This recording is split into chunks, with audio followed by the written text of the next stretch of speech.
मेरे प्रिय दर्शकों एवं बंधुओं,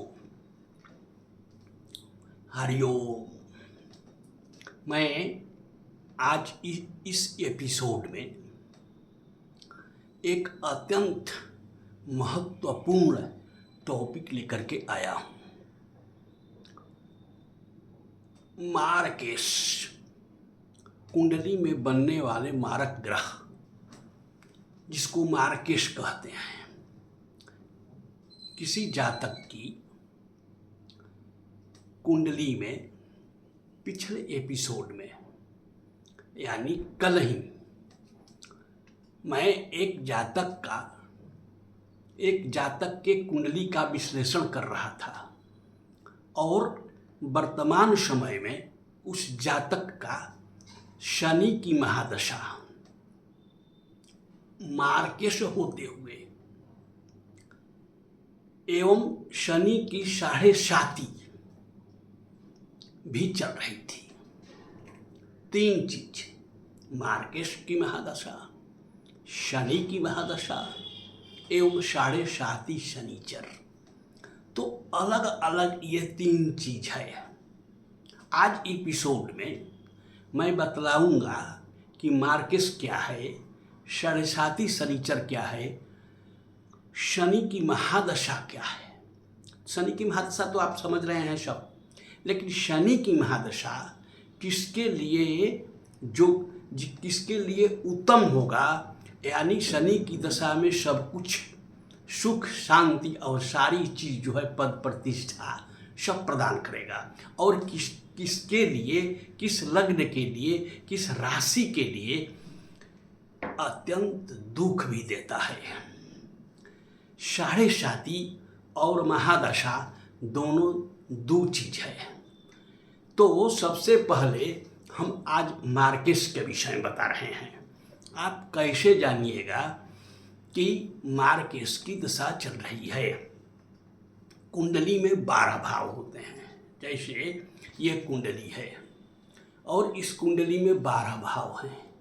तो द्वितीय घर का मालिक और सप्तम घर का मालिक की जब महादशा चल रही हो, तो यानी कुंडली में द्वितीय भाव का मालिक और सप्तम भाव का मालिक, सप्तमेश और द्वितीयेश मार्केश कहलाते हैं, मारक ग्रह कहलाते हैं।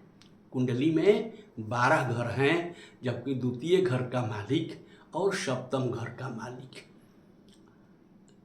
किसी किसी में, जैसे आपका मेष लग्न है तो द्वितीय घर का मालिक यहाँ मतलब कि 2 नंबर होगा। लग्न में 1 नंबर है तो द्वितीय में 2 नंबर होगा और सप्तम में 7 नंबर होगा। तो द्वितीय का मालिक, दूसरका का मालिक, 2 नंबर का मालिक शुक्र और 7 नंबर का मालिक शुक्र।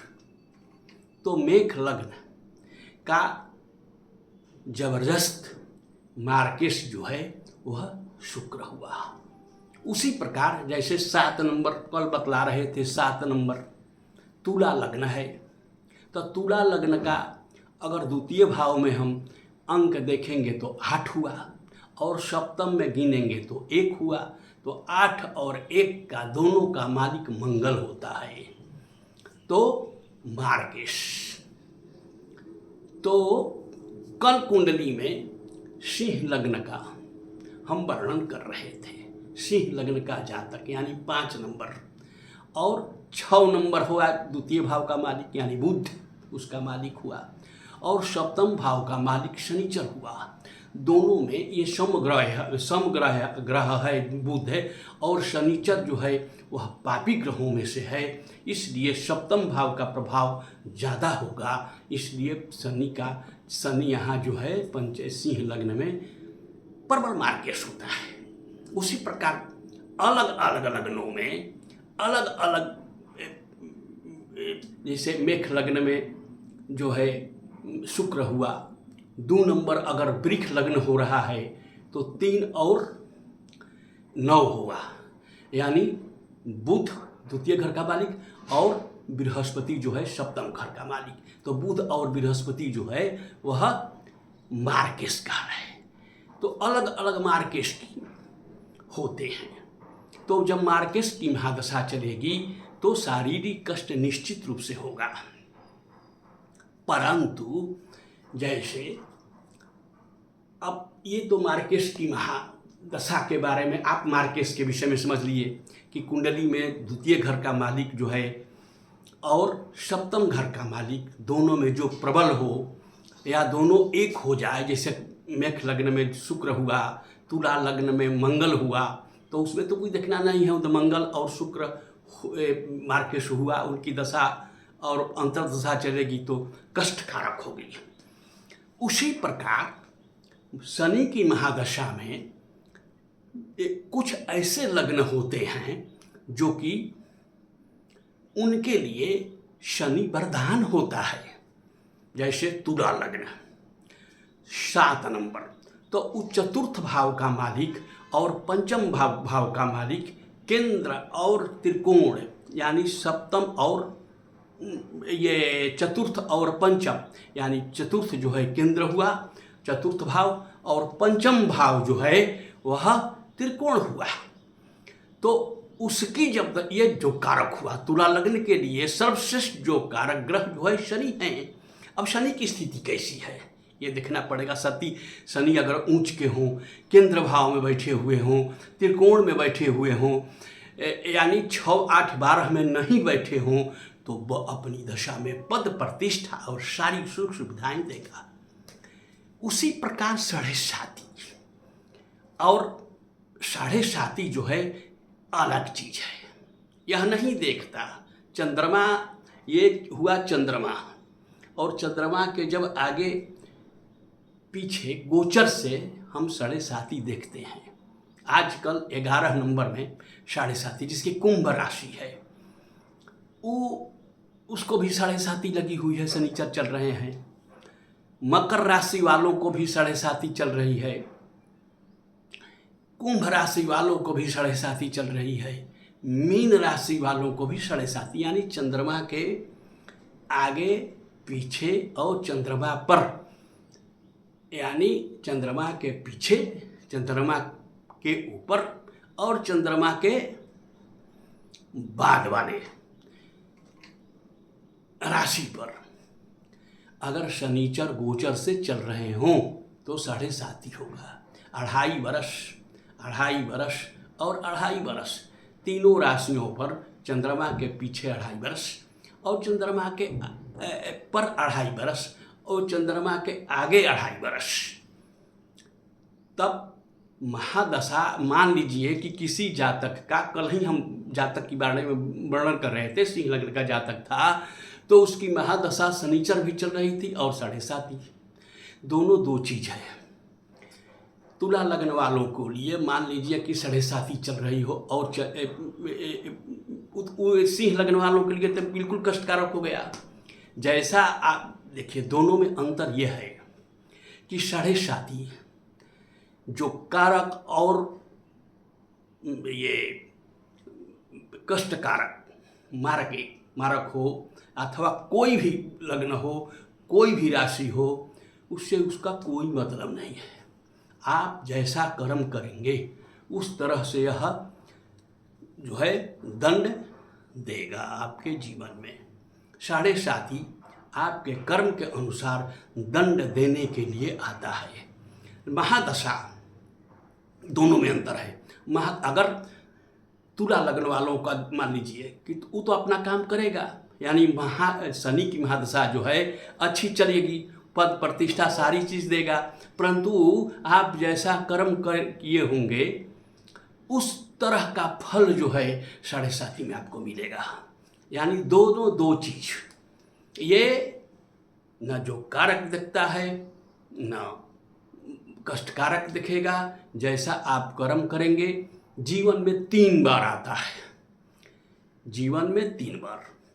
पहला में ग्रैंडफादर अथवा माता को खत्म करेगा, दूसरा में पिता अथवा किसी भी पारिवारिक को भी ख़त्म करेगा। और जब तीसरी बार यानी 70-75 वर्ष के बाद आता है साढ़े साथी, उस समय आपका प्रबल मार्केश आपका जैसा कर्म आप किए हैं उसी तरह से वह दंड देगा। यानी दोनों दो चीज़ है।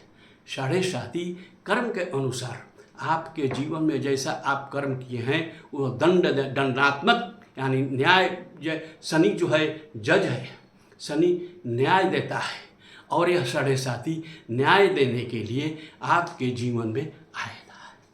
या इस प्रकार शनि की महादशा और साढ़े साथी, अगर किसी व्यक्ति में शनि की महादशा और साढ़े साथी दोनों चल रही हो, जैसे कल बता रहे थे हम, तो उस जातक का तो सिंह लग्न है, तो सिंह लग्न में जो है, सिंह लग्न के लिए दोनों बेकार हो गए। उसी प्रकार अगर तुला लग्न अथवा मेष लग्न का शनि अपना पूरा फल देगा, पूरा सब कुछ सारी चीज़ देगा, लेकिन आप जैसा कर्म करेंगे वैसा साढ़े साथी आपको दंड देगा। अगर बुरा कर्म किए हो, प्रारब्ध का खराब है, तब तो शारीरिक कष्ट देगा निश्चित रूप से। आप जैसा बढ़िया किए हों वैसा फल जो है साढ़े साथी में मिलेगा। और अगर दोनों खराब हो, मार्केश की महादशा चल रही हो, शनि मार्केश हो, शनि की महादशा चल रही हो, तो वो तो बहुत खराब है। उसमें तो महामृत्युंजय जाप, शनि की वैदिक मंत्र से 76,000 जाप अवश्य कराना चाहिए।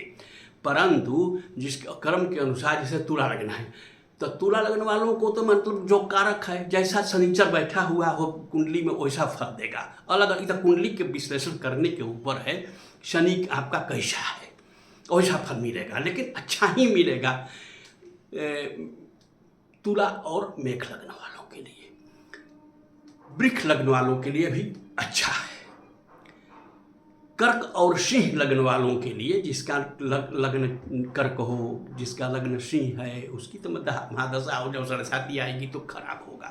क्योंकि दोनों ये है, मार्केश के रूप में भी तीनों चीज वहाँ जो है मिल जाता है।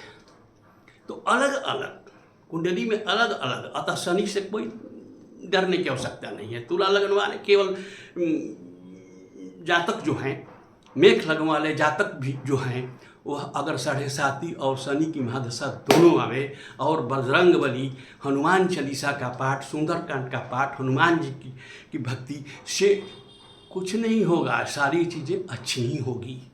परंतु साढ़े साथी दंड देने के लिए आता है। तो साढ़े साथी मार्केश और शनि की महादशा, और शनि से डरने की आवश्यकता नहीं। शनि ग्रह सब कुछ प्रदान करते हैं, सरकारी नौकरी भी देते हैं, इंजीनियर भी बनाते हैं, जज भी बनाते हैं, और दुख भी देते हैं।